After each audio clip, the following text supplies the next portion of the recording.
Hello বন্ধুরা, আজকে আমি তোমাদেরকে ফুলকপি রোস্ট করে দেখাবো। দেখো, আমি ফুলকপিগুলো কেটে নিয়েছি, এরকম বড় বড় করে কেটেছি। আর ফুলকপি রোস্টের জন্য আমার লাগবে লঙ্কা বাটা, আর লাগবে এটা কাজু বাদাম বাটা, নুন, চিনি, টক দই, আদা বাটা, গুঁড়ো হলুদ, সর্ষের তেল, সাদা জিরের গুঁড়ো এখানে আছে। এই যে এলাচের গুঁড়ো করে রাখি আমি ঘরে, সেটাই এলাচ গুঁড়ো আর ঘি। এই হলো আজকের উপকরণ এই রোস্টের জন্য। আমি এই 1 চামচ হলুদের গুঁড়ো দিয়ে দিচ্ছি কপির ওপরে। এই বড় চামচের 1 চামচ আদা বাটা দিয়ে দিলাম। আর দিয়ে দেব এখানে আমি এই বড় চামচের 3 চামচ কাঁচা লঙ্কা বাটা দিয়ে দিচ্ছি, স্বাদ অনুসারে। মানে যে যেরকম খায় ঝাল সেভাবে ব্যবহার করবেন। দিয়ে দিচ্ছি এই যে কাজু বাদাম বাটা। তারপরে টক দই, এখানে আমি 150 গ্রাম টক দই নিয়েছি। মানে কপি যতটা হবে ততটাই টক দই দিতে হবে। এখানে আমার এইখানে 1 কেজিও আমার হয়তো কপি নেই, কম হবে, 700-800 গ্রাম ফুলকপি আছে, 150 গ্রাম দই দিলাম। আর দিয়ে দিচ্ছি স্বাদ মতো নুন। আর দিয়ে দেবো স্বাদ মতন চিনি। চিনিটা কিন্তু দিতেই হবে, যে চিনিটা না দিলে কিন্তু রোস্ট ভালো লাগবে না। টক দই যেহেতু আছে, চিনি দিতেই হবে এর মধ্যে। আর দিয়ে দিচ্ছি এই যে 1 চামচ জিরের গুঁড়ো।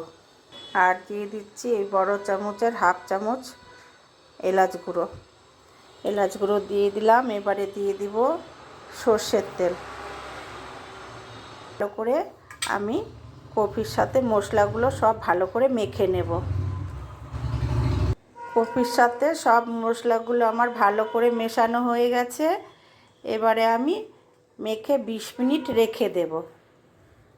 বসিয়েছিলাম কড়াতে, আমি এবার গরম হয়ে গেছে, আমি ঘি দিয়ে দিচ্ছি। এই 2 চামচের মতন ঘি দিয়ে দেব। ঘি দিয়ে দিলাম। এবারে যে মশলা মাখা ফুলকপিগুলো আমি দিয়ে দিলাম। দিয়ে আমি এই থালাটা দিয়ে একটু চাপা দিয়ে রাখছি, 5 মিনিটের মতন চাপা দিয়ে সেদ্ধ করে নেব। 5 মিনিট বাদে আমি ঢাকনাটা খুলে দিলাম।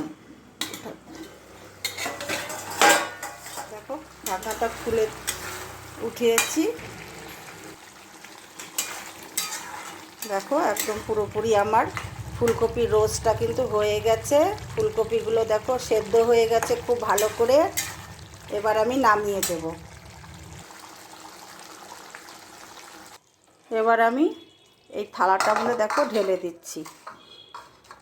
খুব সুস্বাদু খেতে হয় এটা। ফ্রাইড রাইস, পোলাও এসবের সাথে বেশি ভালো লাগে খেতে এই ফুলকপি রোস্ট।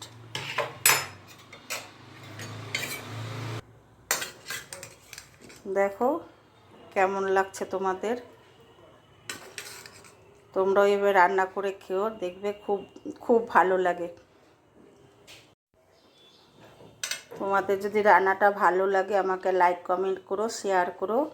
সকলে ভালো থেকো, সুস্থ থেকো।